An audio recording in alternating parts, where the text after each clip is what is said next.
Hello friends, कैसे हो सभी लोग।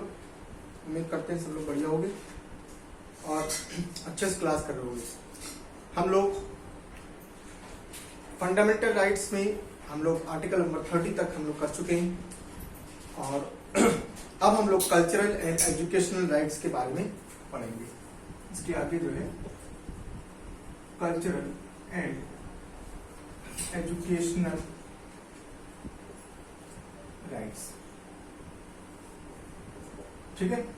कल्चरल एंड एजुकेशनल राइट्स ये जो हमारी अगली राइट्स हैं, ठीक है, जो फंडामेंटल राइट्स जो कि आर्टिकल नंबर 30 और 31 में दे रखा है, ठीक है।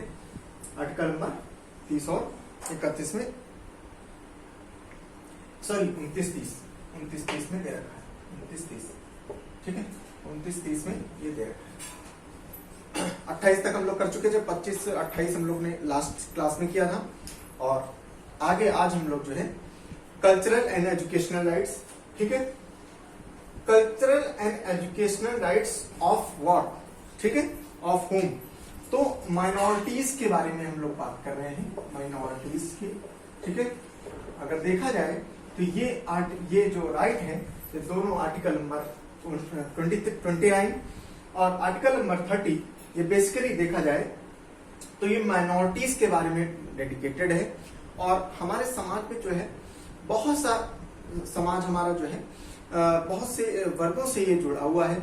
इसमें बहुत से रिलीजन के लोग रहते हैं जिनका अलग अलग कल्चर है, ठीक है। तो माइनॉरिटीज मीन्स होता क्या है, सबसे पहली बात ये समझो कि माइनॉरिटीज मतलब क्या होता है। माइनॉरिटी माने क्या होता है कि जब कोई होता है ना, दो वर्ड होते हैं, एक माइनॉरिटी और एक मेजोरिटी, है ना। तो माइनॉरिटी और मेजोरिटी में अंतर क्या है, जो समाज में ज्यादा हो जाए, जैसे मान लो ऐसा समझो, ठीक है, ऐसा समझो एक क्लास है और इस क्लास में जैसे मान लो 50 बच्चे हैं, ठीक है, 50 बच्चे हैं, ठीक। और 50 बच्चों में अब क्या हुआ, क्लास में टीचर ने बोला कि कितने बच्चे हैं जो मैथ्स पढ़ना चाहते हैं, कितने ऐसे बच्चे हैं जो साइंस पढ़ना चाहते हैं, ठीक है। तो हुआ क्या, सब बच्चों ने हाथ उठाया तो पता चला कि 40 बच्चे ऐसे थे कि जो मैथ्स पढ़ना चाह रहे थे और 10 बच्चे ऐसे हैं कि जो साइंस पढ़ना चाह रहे थे, है ना। तो क्या हुआ, अब यहाँ पर मेजोरिटी किसकी हो गई, 40, जो ज्यादा बच्चे हैं उनकी क्या हो गई, मेजोरिटी हो गई। ये क्या हो गई, मेजोरिटी, ठीक है, ये मेजोरिटी वाले बच्चे हो गए, ठीक। ये जो 10 बच्चे बचे ये क्या है, ये माइनॉरिटी वाले, ठीक है, माइनॉरिटी वाले माने इनकी जनसंख्या क्या है, कम है, ठीक है, इनकी जनसंख्या है कम।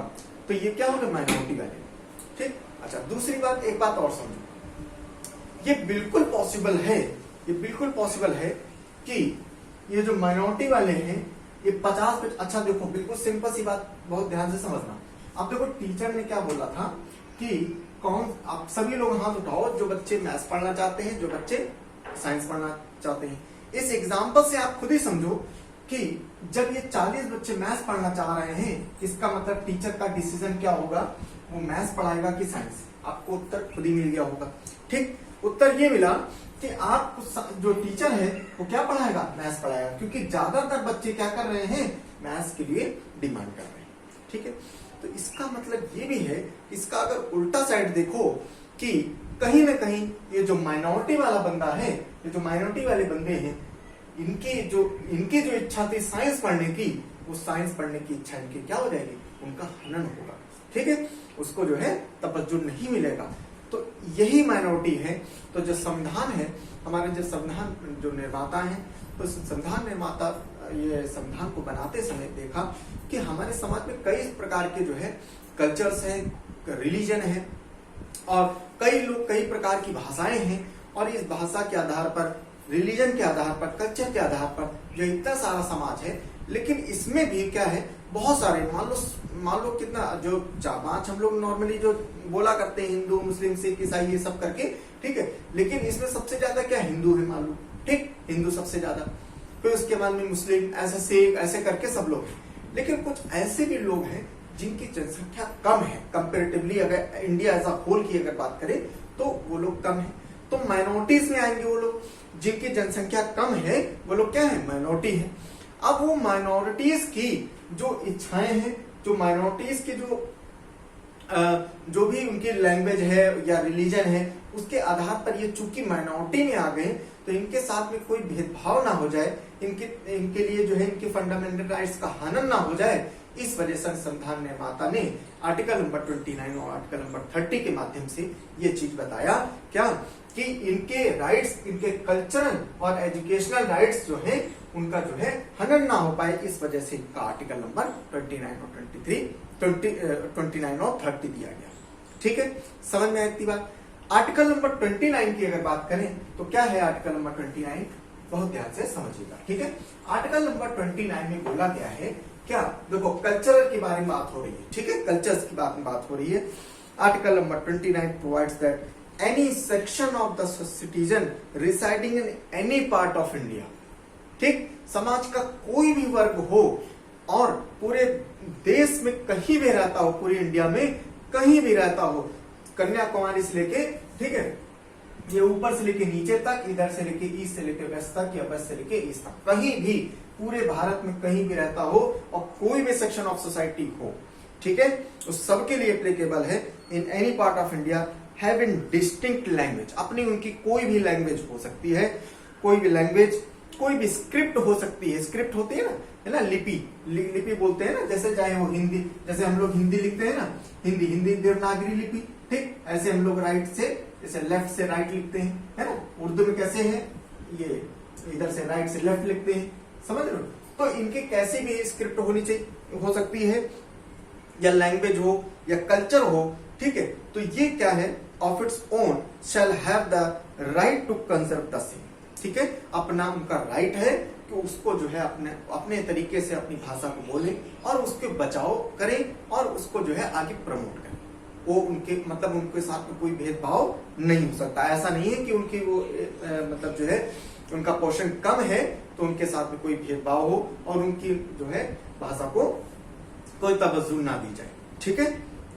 Next, further no citizen shall be denied admission into the education institution maintained by the state or receiving aid out of the state fund on ground only of the religion, race, caste or language।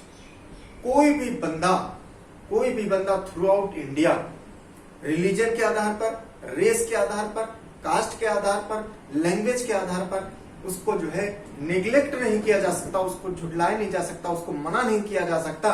उसको admission लेने के लिए कोई भी ऐसे school में जो कि चाहे स्टेट से फंड हो, मान लीजिए स्टेट का हो या स्टेट के द्वारा मान्यता प्राप्त हो, ठीक है, मतलब कोई, इसका मतलब क्या है, हमने एक बात याद करो, आर्टिकल नंबर हम लोग ने 15 पढ़ा था, उसमें भी यही बात बोली है क्या कि no person shall be denied on the basis of, there should be no discrimination on the basis of religion, caste, sex, ठीक है, और क्रीड, ये सब जो है इनके आधार पर जो है कोई भी भेदभाव नहीं होना चाहिए, ठीक है। तो आर्टिकल नंबर 29 और ये 15 जो है थोड़ा क्या हो रहा है, ये एक सिमिलैरिटी इसमें अंदर आ रही है, ठीक है, समझ में है।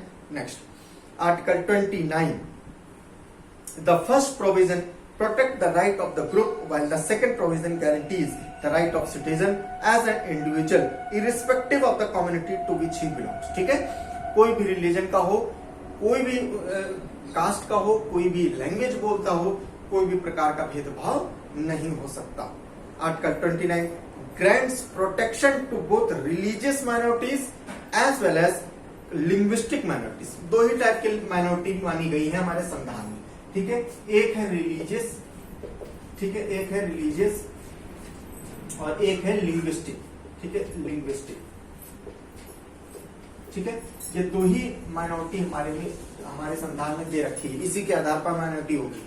एक रिलीजन के आधार पर, अगर कोई रिलीजन है, ठीक है, उसकी जनसंख्या कम है तो माइनॉरिटी में आ जाएगा, ठीक है, माइनॉरिटी में रहेगा, ठीक। तो अगर उसको माइनॉरिटी का दर्जा दिया गया है, या तो कोई ऐसी भाषा है, बहुत सारी भाषाएं हैं, तो भाषा के आधार पर मान लो पूरे भारत में कोई ऐसी भाषा है जो बहुत कम बोली जाती है, तो वो क्या है, माइनॉरिटी में आएगा। तो इन्हीं दोनों को जो है माइनॉरिटी का दर्जा दे रखा है, इसके अलावा और कोई भी हमारे संविधान में नहीं दे रखा है, ठीक है। However, the Supreme Court held that the scope of the article is not necessarily restricted to minorities only, as it is commonly assumed to be. Supreme court ने अपने जजमेंट में कहा था कि ये आर्टिकल केवल और केवल माइनॉरिटीज को ही टारगेट नहीं करता है, ये मेजॉरिटी को भी करता है। अब इसकी ये जो सेंटेंस है इसको बहुत ध्यान से सुनना, ठीक है, इसको ध्यान से सुनना, ठीक है। एक माइनॉरिटी होते हैं, माइनॉरिटी, और एक मेजॉरिटी, ठीक है। अभी मैंने क्या बताया, आप बहुत ध्यान से सुनिएगा, ठीक है। दो बातें हैं इसमें। सुप्रीम कोर्ट ने कहा कि जैसे कि आर्टिकल नंबर 29 और 30 है, मैंने भी अभी आपसे बताया कि ये आर्टिकल बेसिकली माइनॉरिटीज के लिए है, ठीक है। अब होता क्या है, अब इसको केवल माइनॉरिटीज ही ना समझो, ठीक है, ये मेजॉरिटी के लिए भी है। क्यों? बहुत ध्यान से सुनिएगा। होता क्या है, कई कई ऐसे, जैसे मैंने बताया कि रिलीजन, ठीक है, रिलीजन के आधार पर संविधान में दे रखा है कि माइनॉरिटीज या मेजॉरिटी होगा। अब मान लो क्या होता है कि हमारे यहाँ 29 जो राज्य हैं, ठीक है, अब हो सकता है बहुत सी ऐसी रिलीजन है जो कि एक पर्टिकुलर राज्य में मेजॉरिटी में हो और दूसरे पर्टिकुलर राज्य में माइनॉरिटी में हो। आए समझ में? ठीक, तो इस आधार पर उसको जो है, जैसे मान लो यूपी की अगर बात करें, यूपी की अगर बात करें तो क्या हिंदू की क्या है, मेजॉरिटी है, हिंदू मेजॉरिटी, ठीक। या मान लो क्रिश्चियन की अगर बात करें तो ये माइनॉरिटी हो गया, ठीक है, ये माइनॉरिटी हो गया, ये मेजॉरिटी हो गया, ठीक। अभी यही यूपी से हटो तो हो गया, जैसे मान लो तुम इधर चले जाओ गोवा साइड में, ठीक है, गोवा साइड में, तो गोवा साइड में क्रिश्चियनिटी क्या है, क्रिश्चियनिटी मेजॉरिटी में आ जाएगा। ऐसा समझे? तो ये ऐसा नहीं है कि ये मेजॉरिटी ये माइनॉरिटी है, ये क्रिश्चियन माइनॉरिटी में है तो ये हमेशा माइनॉरिटी रहेंगे, नहीं। अगर स्टेट वाइज की अगर बात करें तो क्या होगा, ये इनकी वहां मेजॉरिटी है और इनकी माइनॉरिटी है, ठीक। तो अब इसका मतलब ये नहीं कि यहाँ पर जैसे यूपी की बात करें तो यूपी में ये मेजॉरिटी है तो यहाँ पर ये और ये क्रिश्चियन माइनॉरिटी है, तो यहाँ पर इनको माइनॉरिटी बना दिया गया और इनको सेम स्टेटस, सेम सारी चीजें दे दी गई। अब मान लो अगर गोवा की बात करें तो हिंदू यहाँ पर माइनॉरिटी में, तो ऐसा नहीं होगा कि इसको माइनॉरिटी, इसको मेजॉरिटी वहां भी ट्रीट करेंगे हिंदू को, वहां तो वो क्या है, माइनॉरिटी है। तो इस आधार पर माइनॉरिटी को सिर्फ केवल माइनॉरिटी ही ना समझा जाए, मेजॉरिटी भी माइनॉरिटी हो सकता है, ये चीज सुप्रीम कोर्ट ने बोला, ठीक है। आगे समझो, it is this is because of the use of what section of citizen in the article that include minority as well as majority, ये जो सुप्रीम कोर्ट ने बोला। The Supreme Court also held that the right to conserve the language include the right to agitate for the protect of the language, hence the political speech and the promises, ये जो भी मिलते हैं, इसका मतलब ये हुआ, सुप्रीम कोर्ट ने ये भी बोला कि जो माइनॉरिटी है वो, जैसे मान लो लैंग्वेज के आधार पर हुआ है ना, लैंग्वेज के आधार पर माइनॉरिटी हमारे यहाँ संविधान में दे रखा है, तो लैंग्वेज अगर मान लो कोई ऐसी भाषा है जो कि माइनॉरिटी में आ रही है, तो वो माइनॉरिटी भाषा को बचाने के लिए, अगर जैसे आपने देखा होगा समाज में हमारे जो नेता हैं, नेता लोग क्या कहते हैं कि जब हम इलेक्शन जीतेंगे तो हम इस भाषा को जो है जिताने के लिए, इस भाषा को 8th शेड्यूल में डालने के लिए हम लोग जो है हम ये करेंगे वो करेंगे और इसको पूरी कोशिश करेंगे, संविधान संसद में जाएंगे, संसद में जो है अपनी बात को रखेंगे, अपनी भाषा को जो है 8th शेड्यूल में डालेंगे, मतलब तमाम तरीके की जो है ये लोग बातें बोलते हैं और प्रोमिसेस करते हैं और धरने पर बैठते हैं। तो ये धरना देना और ये प्रोमिसेस करना भाषा को ऊपर ले जाने के लिए वो क्या है, उनका अधिकार है, ये कोई भी जो है मतलब अनैतिक नहीं है। सुप्रीम कोर्ट ने ये बोला कि अनैतिक नहीं है, इसके लिए आप बिल्कुल स्वतंत्र हो, आप अपनी उसके लिए लैंग्वेज को बढ़ावा के लिए आप कर सकते हो, ठीक है। तो ये तुम्हारा आर्टिकल नंबर 29 जो कि माइनॉरिटी और कल्चरल्स के बारे में दे रखा है, ठीक है। अब आते हैं आर्टिकल नंबर 30। संविधान निर्माता, बहुत ध्यान से सुनिएगा, संविधान निर्माता जब संविधान को बना रहे थे तो हुआ क्या कि बहुत ध्यान से सुनना स्टोरी को। हुआ क्या कि जब संविधान बना रहे थे तो उन्होंने देखा कि जो माइनॉरिटीज हैं, ठीक है, माइनॉरिटीज हैं और मेजॉरिटी जो है, जैसे फॉर एग्जांपल एक एग्जांपल लेके मैं आपको समझाता हूं। जैसे क्या हुआ कि कोई एक पर्टिकुलर कॉलेज है, ठीक है, एक पर्टिकुलर कॉलेज है और एक उसमें क्लास है, ठीक है, एक क्लास है उसमें 100 बच्चे हैं, ठीक है, उसमें 100 बच्चे हैं। अब हुआ क्या कि ये 100 बच्चे हैं और 100 बच्चों में मान लो 98 बच्चे 98 ऐसे बच्चे हैं जो कि मेजॉरिटी वाले हैं, ठीक, जो कि मेजॉरिटी वाले, जैसे मान लो यूपी की ही बात करें तो यहाँ पर जैसे कौन कौन कौन से बच्चे हैं, मान लो हिंदू के हैं, ठीक है, हिंदू के ही हैं, मान लो एग्जांपल फॉर एग्जांपल, ठीक, समझने के लिए हिंदू के हैं, 98 बच्चे क्या है, हिंदू हैं, ठीक।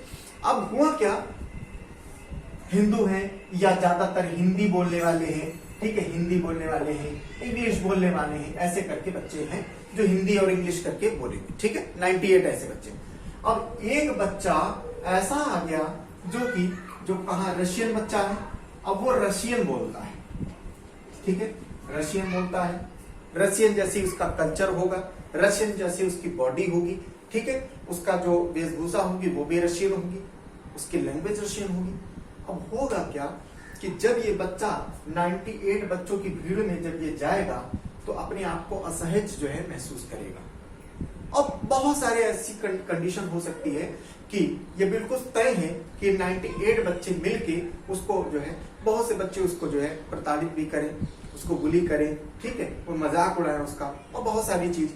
इसकी वजह से क्या हो सकता है, अच्छा इसका तो अधिकार है भाई पढ़ने का, है ना, अभी बताया कि किसी लैंग्वेज और ये स्क्रिप्ट और इसके आधार पर जो है कोई भेदभाव नहीं हो सकता, इसको एडमिशन मिलना चाहिए, तो इसने एडमिशन ले लिया, एडमिशन तो मिल गया, लेकिन एक्चुअली में ये एडमिशन मिल तो गया लेकिन ये पढ़ नहीं पा रहा है। क्यों? इसके साथ में क्या हो रहा है, इसके साथ में लोग इसकी मजाक उड़ा रहे हैं, लोग इसको जो है तरह तरह की बातें बोल रहे हैं, जिसकी वजह से ये क्या है, ये पढ़ नहीं पाएगा, वहां से क्या हुआ, या तो नाम कटा लेगा या स्कूल नहीं जाएगा, ये सारी चीजें इसके साथ में होगी, ठीक।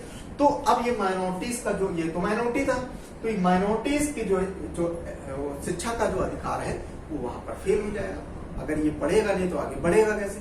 तो इस वजह से उस समय संविधान निर्माताओं ने क्या किया कि नहीं, अगर ऐसी बात, ये बिल्कुल ये कंडीशन जरूर आएगी, इस वजह से इन लोगों की एजुकेशन के लिए उन्होंने बोला, आर्टिकल नंबर 30 में बोला कि जो लोग माइनॉरिटीज में आते हैं, ऐसे लोग, वो लोग चाहें तो अपना खुद की एजुकेशनल इंस्टीट्यूशन खोल सकते हैं, और उसको खोलने के अलावा उसके जो है अपना प्रशासन और उसका जो एड है, जो सरकारी सुविधाएं हैं, वो सारी चीजें या तो सरकारी सुविधा ले सकते हैं या खुद उसको चला सकते हैं, उसको पूरी एडमिनिस्ट्रेशन कर सकते हैं और उसका पूरा रख रखाव सारी चीजें खुद कर सकते हैं, ठीक। अपनी उनकी भाषा है, अपनी भाषा को बढ़ावा देने के लिए, अपनी भाषा में पढ़ने के लिए, अपने बच्चों को, आने वाली पीढ़ी को जो है अपनी भाषा को ही में ही, बच्चे बहुत से पेरेंट्स होते हैं जो अपनी भाषा में ही बच्चे को पढ़ाना चाहते हैं, तो वो जो है अपने स्कूल खोले और खोल के अपने उसको आगे बढ़ा सकते हैं, समझ में? तो ये नंबर आर्टिकल नंबर 30 में बोला गया, ठीक है।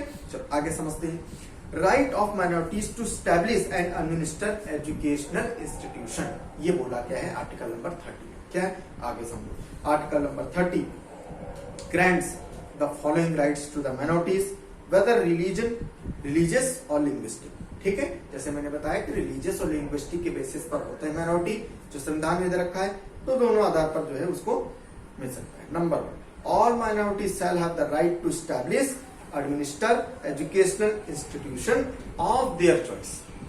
अपनी चॉइस के आधार पर कोई स्कूल खोलना चाहता है, रशियन है, रशियन के आधार पर कोई स्कूल खोलना चाहता है, बिल्कुल खोल सकता है, ठीक है। कोई उर्दू का स्कूल खोलना चाहता है, बिल्कुल खोल सकता है, ठीक है। The compensation amount fixed by the state for the compulsory acquisition of any property of the minority education institution shall not restrict और abrogate the right guaranteed to them. ये बड़ी इंपॉर्टेंट बात है कि स्टेट कोई भी भेदभाव नहीं कर सकती। अगर कोई इंस्टीट्यूशन है, कोई इंस्टीट्यूशन मान लो, जैसे छोटा सा एग्जांपल की बात करें कि जैसे मान लो एक कोई स्कूल बना हुआ था, छोटा माइनॉरिटी स्कूल था, ठीक है, एक कोई स्कूल बना हुआ था, छोटा सा माइनॉरिटी स्कूल था। अब हुआ क्या कि पता चला इसी स्कूल से यहाँ पर एक एक्सप्रेसवे निकलना है, ठीक, एक एक्सप्रेसवे निकलना, एक माइनॉरिटी स्कूल था और यहीं पर एक जो है एक नॉर्मल हिंदू स्कूल था या मेजॉरिटी स्कूल था, ठीक है। अब हुआ क्या, स्टेट इसमें बोला गया है कि स्टेट किसी भी हालत में इन दोनों की प्रॉपर्टी को एक्वायर करने के लिए, जैसे मान लो यहाँ एक्सप्रेस में जा रहा है, तो हो सकता है कि इसको जो है, इस स्कूल को जो है यहाँ से हटाया जाए, लैंड को एक्वायर किया जाए, तो जो कंपनसेशन इसको मिलेगा मेजॉरिटी वाले स्कूल को वही कंपनसेशन इसको माइनॉरिटी वाले स्कूल को भी दिया जाएगा। स्टेट कोई भी प्रकार की कटौती या भेदभाव नहीं कर सकता। समझ में आया? ठीक, चलो आगे समझो। In granting aid state shall not discriminate against any educational institution managed by the minorities. यही चीज बताइए है कि मैनेज जो है जो माइनॉरिटी के द्वारा करा जा रहा है उस पर कोई भी भेदभाव नहीं किया जाएगा। ठीक है। 10 the protection under the article 30 is confined only to the minorities, religious, linguistic and does not extend to any section of the citizen. However, the term minority has not been defined in anywhere of the constitution. ये बात समझ लेना। ठीक है। ये बात आपके कुछ इसमें वन वर्ड इसमें एमसीक्यू में आ सकती है कि माइनॉरिटी जो है ये माइनॉरिटी है, इसको ये सब जो है कहीं भी जो है डिफाइन नहीं किया गया है पूरे कॉन्स्टिट्यूशन में। ठीक है। इसका कोई डिफाइन जो है सही से नहीं बताया गया है। ठीक है। The right under the article 30 also include the right of a minority of to impact education to its children in its own language. जैसे बताया, कोई भी माइनॉरिटी है उसका पूरा अधिकार है कि वो अपनी भाषा में अपने बच्चों को एजुकेशन दिया जाए। ठीक, दे सकता है। ठीक है। ऐसे उसके लिए कोई बाध्यता नहीं है, कोई बाध्यता नहीं है। जैसे मान लो कोई बंदा है जो उर्दू में पढ़ना चाहता है तो वो उर्दू में पढ़ सकता है। ऐसा नहीं है कि आप उसको जो है जबरदस्ती आप उसको हिंदी पढ़ाओ, उसको इंग्लिश पढ़ाओ या कोई और लैंग्वेज पढ़ाओ, उसको कोई जरूरी नहीं। वो उसको उर्दू पढ़ना है तो वो उर्दू वाले स्कूल में जाए और उर्दू स्कूल। ठीक है। नेक्स्ट, इंस्टीट्यूशन और minority education institution are of 3 type. 3 type के स्कूल होते हैं। Institution that seek recognition as well as aid from the state. पहले स्कूल कौन से हो गए? माइनॉरिटी वाले जो कि मान्यता भी स्टेट से लेते हैं और पैसा एड माने पैसा वैसा भी जो है जो फंड होता है वो भी स्टेट से लेते हैं। जैसे सरकारी स्कूल। ठीक है। ये माइनॉरिटी जो सरकारी स्कूल जो स्टेट के वो जो सरकारी स्कूल माइनॉरिटी वाले जो स्टेट के द्वारा सारी चीजें उसकी होती है। Number 2, institution that seek only recognition from the state and not aid. सिर्फ मान्यता लेते हैं लेकिन फंड कुछ नहीं लेते हैं, फंड अपनी तरफ से मैनेज करते हैं। तीसरी टाइप की institution that neither seek recognition nor aid from the state, जो कि ना मान्यता लेंगे और ना ही एड लेते हैं, कोई फंड भी नहीं लेते हैं, अपने आप से ही स्वतंत्र रूप से जो है वो अपना कारोबार करते हैं। The institution of the first and the second type are subject to the regulatory power of the state. Simple सी बात है भाई, सरकार से आपने मान्यता लिया या तो फिर आपने फंड लिया तो भाई सरकार की आपको बातें आपको माननी भी पड़ेंगी। ठीक है। और नहीं लोगे तो भी माननी पड़ेगी। ठीक, क्या आगे समझो। Standard of the state with regard to the institution first and the second type are subject to regulatory power of the state with regard to syllabus prescription academic। ठीक है। ये जो अगर आपने सरकार से जो है मान्यता ली फंड लिया तो आप उनका syllabus, prescription, academic standard, discipline, sanitization, employment of teaching staff and so on, ये सारी चीजें आपको जो है according to the norms of the state आपको करना पड़ेगा। ठीक है। The institution of the third type are free to administer their affairs but subject to operation of the general laws like contract law, labor law, industrial law, tax law, economic regulation and so on। ठीक, आपके state के जो है teacher आप अपनी मर्जी से रख सकते हो, एडमिनिस्ट्रेशन अपनी मर्जी से कर सकते हो, लेकिन कॉन्ट्रैक्ट लॉ, इंस्टीट्यूशन वो इंडस्ट्रियल लॉ, ठीक है, टैक्स, ये सारी चीजें आपको जो है सरकार की ही माननी पड़ेगी। ऐसा नहीं है कि आप बिल्कुल जो है कुछ सब कुछ आप अपनी मर्जी से करोगे। जो टैक्स एक मेजॉरिटी वाला स्कूल देगा वही टैक्स आपको भी देना पड़ेगा। ठीक है। ये सारी चीजें आगे हम लोग समझते हैं। Number the right confirm on minorities under the article 30 is only to ensure the equality with the majority and not to the intent to the place of minority in more advantageous position। ये बड़ी important बात है, बहुत ध्यान से सुनिएगा।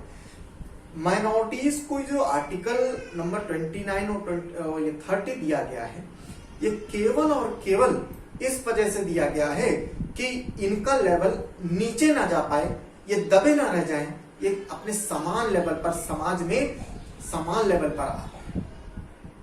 इनको जो राइट्स दिया गया है इसका कोई भी मतलब ये नहीं है कि इनको एडवांटेज पहुंचाने के लिए ये राइट्स दिए जा रहे हैं, ठीक है। इसी वजह से जैसे कि मैंने ये बहुत बर्निंग टॉपिक है रिजर्वेशन का, बिल्कुल जैसे रिजर्वेशन होता है, रिजर्वेशन कभी भी जो है एडवांटेजेस वो फॉर्म को देखते हुए ये कभी नहीं दिया जाता है। रिजर्वेशन का मकसद सिर्फ इतना ही होता है कि जो समाज का जो पिछड़ा वर्ग है वो एक उसी लेवल पर आ जाए, उसी लेवल पर जिस पर सारे लोग हैं उस लेवल पर आ जाए, एक समान सब लोग रहें। इसी वजह से रिजर्वेशन दिया जाता है, ना कि किसी को ऊंचे पद पर या एडवांटेज देने के लिए ये किया जाता है। उसी प्रकार से माइनॉरिटीज के जो राइट्स हैं वो केवल और केवल एक लेवल पर लाने के लिए किया जाता है।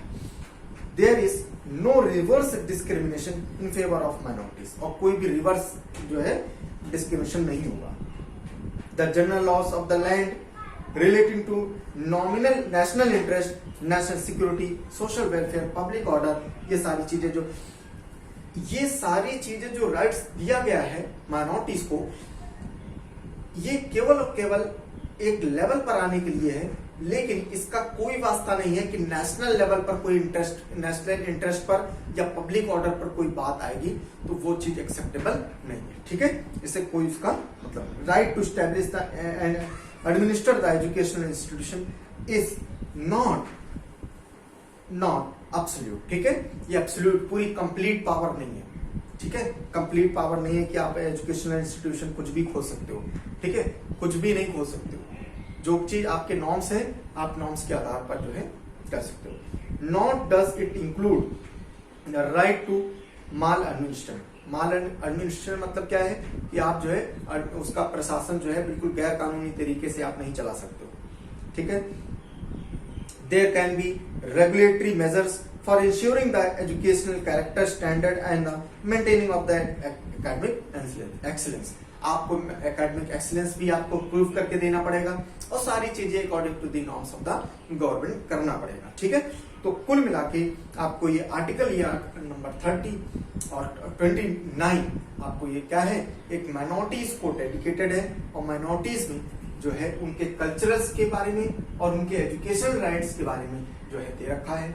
उम्मीद करते हैं कि आर्टिकल नंबर 29 और 30 आपको समझ में आया होगा, ठीक है। कोई भी डाउट है तो आप कमेंट करिएगा, ठीक है। सब लोग शेयर करिएगा और चैनल को सब्सक्राइब करिएगा, ठीक है। Thank you so much.